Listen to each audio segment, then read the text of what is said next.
A very good morning, dear children. So we are going with the reading of this chapter, Silk Road, and we got to reach at a point where Mansarovar has been described in the chapter, and it was a point where different rivers they met, like Indus, Ganges, Satluj, and of course Brahmaputra. Okay, and actually the Satluj flows from the lake, but the headwater of the other all rise nearby on the flank of Mount Kailash. So we were within striking distance of the great mountain. I was eager to forge ahead. It means right now we got to see about Mansarovar, and we also got to know that narrator, his driver Sitan, they were at a location named Hor. Hor is a very clumsy and without vegetation location on the way to Mount Kailash. So we continue this chapter. As we know that the narrator is going to do Kora. Kora means around the Mount Kailash as a religious ceremony, you can say. So he just explained all the chapter, but I had to wait. Who has to wait means even narrator wanted to go ahead to proceed to the location, but he had to wait. Sitan told me to go and drink some tea in Hor only cafe, which like all the other buildings in town. Means Sitan suggested the narrator to go to that cafe, which was the only cafe. Okay, the only one shop in the town. In this town, which town? Hor town. Was constructed from badly painted concrete and had 3 broken windows. This particular tea shop, you can say, has 3 different broken windows and concrete, badly structured. Means in this particular location like Hor, nobody can imagine the good quality of food, the good quality of restaurants or the tea stalls, because this particular location is very deserted. Even the good view of the lake through one of them helped to compensate for the drought. Compensate for the drought means only the natural beauty, the good view, because it is just a natural thing to see. It is good to see that particular location around Hor, but only this good view compensate this drought. Drought means dry area. Okay, then I was served by a Chinese youth in military uniform who spread the grease around on my table with a filthy rag before bringing me a glass and a thermos of tea. So right now we got to see first time a Chinese person in army uniform who served tea. Okay, tea to the narrator on his table, applying the grease around his table. Fine. Half an hour later, after some time, Sitan relieved me from my solitary confinement. Means after some time Sitan came to the narrator, and we drove past a lot more rocks and rubbish westward out of town towards Mount Kailash. Means they started their journey, but the way or the path was full of rocks. Means it was disturbed by rocks, and anyhow they moved towards Mount Kailash. My experience in Hor came as a stark contrast to accounts I had read of earlier travelers' first encounters with the Lake Mansarovar. Means his experience at this Hor location was quite different what the narrator had read in the book written by some other writer, especially for Mansarovar. Ikai Kwachi, a Japanese monk who had arrived there in 1900. Now he describes an incident that he had read. In 1900, there was a Japanese monk who came. His name was Ikai Kwachi. was so moved by the sanctity, purity of the lake, means this lake of Hor Lake, and he burst into tears. He burst into tears means he started weeping. That Japanese monk. A couple of years later, after many years, the hallowed water had a similar effect on Svanhedin, a Swede who was not prone to sentimental outbursts. Okay. So after some time, hallowed means respected and important. Fine. And prone means likely to suffer from, and sentimental means to become connected with emotion, outburst. So after some time, it happened with that particular lake when a Japanese monk started weeping over there.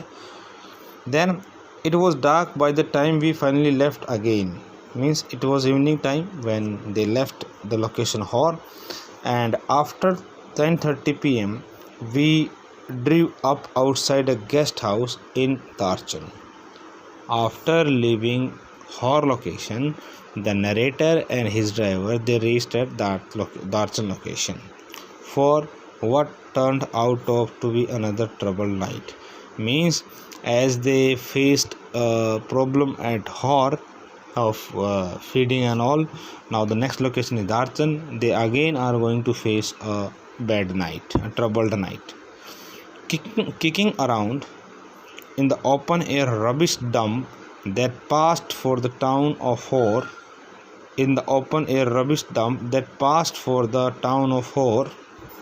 had set off my cold once more. Means now again the narrator is going to face the problem of cold, sneezing, blocking the nostril, okay, because of altitude. Though, if truth be told, it had never quite disappeared with my herbal tea. Even though as a treatment he took herbal tea, but it was not the solution. One of my nostril was blocked again. Again he faced the problem of breathing with one nostril, and as I lay down to sleep, I was not convinced that the other would provide me with sufficient oxygen. Means the other nostril would not provide him sufficient oxygen to the body. My watch told me it was 4,760 meters altitude. It was not much higher than Rao.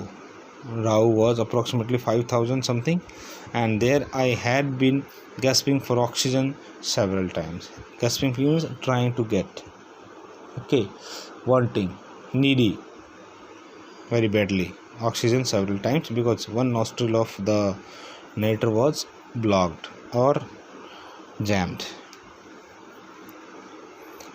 I had grown accustomed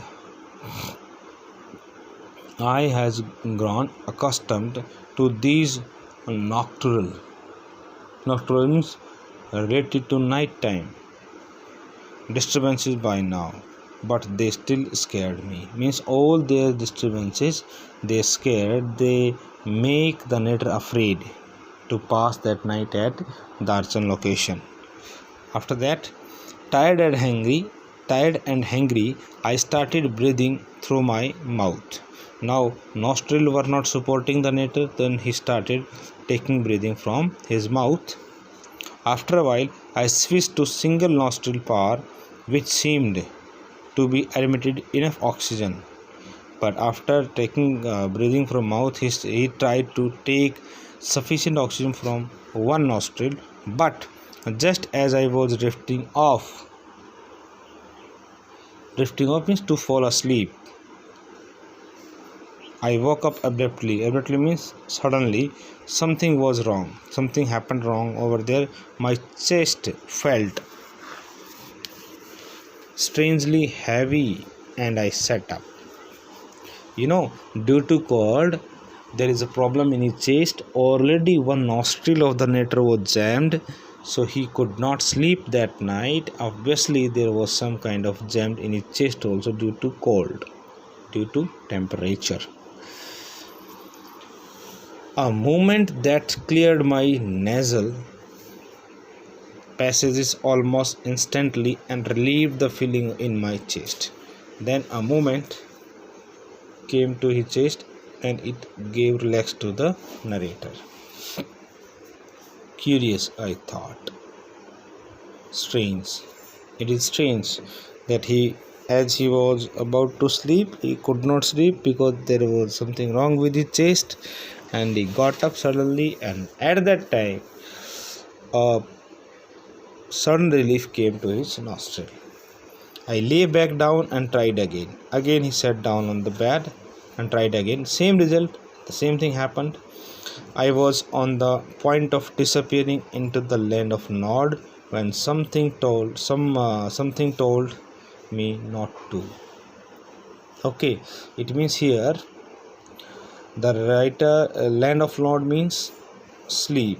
This one, land of Nod means sleep. So he wanted to disappear, means physically he wanted to sleep, but he could not due to certain reason of cold to his body. It must have been those emergency electrical impulses again. Electric impulses means sudden strong wishes. But this was not the same as on previous occasion. Like what happened at Hor, it was not like that. This time I was not gasping for breath. I was simply not allowed to go to sleep. Dear children, it is told that at Hor he was not able to breathe. But now at Darshan location he was not gasping. Gasping means searching, trying to breathe, but he was not getting asleep. Now the problem of breathing is over. One nostril gave comfort to the narrator, but now he could not sleep. Sitting up once more immediately made me feel better. To sit back on the bed makes the narrator comfortable. I could breathe freely and my chest felt fine. Now as he sat on the bed, he could feel comfortable, he could breathe freely, and his chest was also not giving much pain to him. But as soon as I lay down, my sinuses means hollow spaces in the bones of the head. This is a medical term used, beta. Sinuses means hollow, a blank space in the bones of the head filled, and my chest was odd. As soon as he lays down on this bed, the free space of the mind or the head does not allow him to sleep, as his chest was also feeling uncomfortable. I tried propping myself upright against the wall, but now I could not manage to relax enough to drop off. But now propping means supporting. He did not drop off means fall into sleep. He could not sleep. I could not put my finger on the reason. He could not point out the finger over there, but I was afraid to go to sleep. But he could not sleep. That was the main problem for him. A little voice inside me was saying that if I did, I might never wake up again. So I stayed awake all night. So dear children, his conscience tells him if he sleeps today night, that he will never be able to get up or be alive anymore, because right now the physical condition of the narrator was very poor or was very low, as his chest was jammed, his nostril was not giving him complete oxygen for the body, and his mind or the head was not also allowing, because if he sleeps today, he will never get back to this world again. Then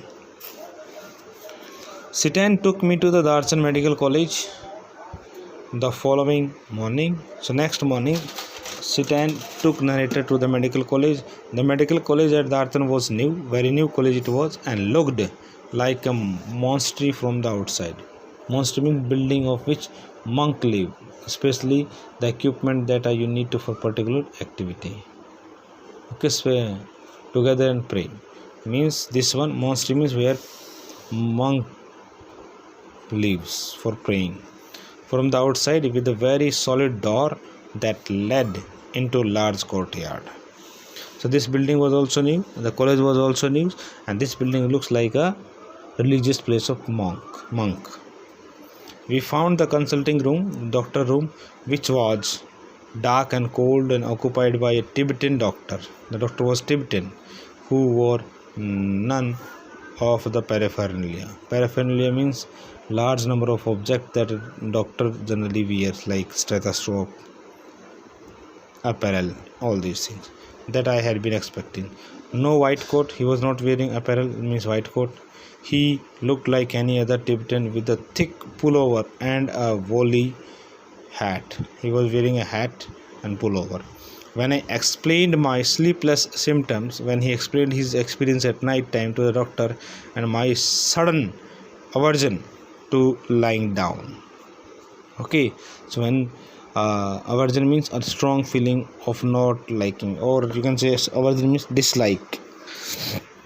When the narrator explained each and every point to the doctor that how he could not sleep that night, he shot me a few questions. Means the doctor asked him questions while feeling the vein in my wrist, while checking his vein, by putting his hand on the wrist. Okay, thereafter, it's cold. It is cold, he said finally through Sitan. So doctor told to Sitan that it is because of cold. A cold and the effect of altitude, because they were reaching at the high altitude like 4,000 something. So it was because of cold and altitude. I will give you something for it, means some medicines for this cold. I asked him if he thought I would recover enough to be able to do the Kora. Kora means the same religious journey. Oh yes, he said, you will be fine. The doctor declared that he will give some medicines and he will be able to do his Kora as well. After that, I walked out of the medical college clutching a brown envelope stuffed with 15 screws of paper. So they came out of the college clutching by holding some paper and 15 screws of paper. I had a 5 days course, means 5 days medicine of Tibetan medicine, especially given by the Tibetan doctor, which I started right away. I opened an after breakfast package and found it contained a brown powder that I had to take with hot water. After lunch, he had to take some medicine, and it was not just a medicine, it was a powder, okay, that he had to take after his meal with hot water, as it is the treatment of cold. I tasted it just like cinnamon. Okay, it was like cinnamon. Cinnamon is aromatic. The contents of the lunchtime and bedtime package were less obviously identifiable. So during lunchtime and bedtime, the taste of the medicines of Tibetan medicine were identifiable, means known to the narrator. Both contained small spherical brown pellets, means both these medicines, they were small pills. They looked suspiciously like sheep dung. See, the narrator compares these medicine, this Tibetan medicine, to like sheep dung, but of course I took them. He had to take them because he wanted to cover his cold on this particular location, Darchan. That night, after my first full day's course, mean he took all this medicine for full day, I slept very soundly, means the writer felt comfortable and he slept over there like a log, not a dead man. Okay, like a log, not a dead man.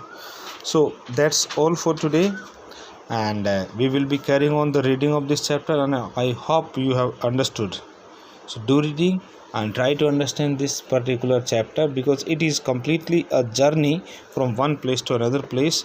And the narrator, as we know, that he wanted to do complete his Kora. Kora means to just go to Mount Kailash and reach over there and he tells each and every point or the problem that he faced on the way. So that's all for today, dear children. Read it out and understand it. Thank you. Have a good day.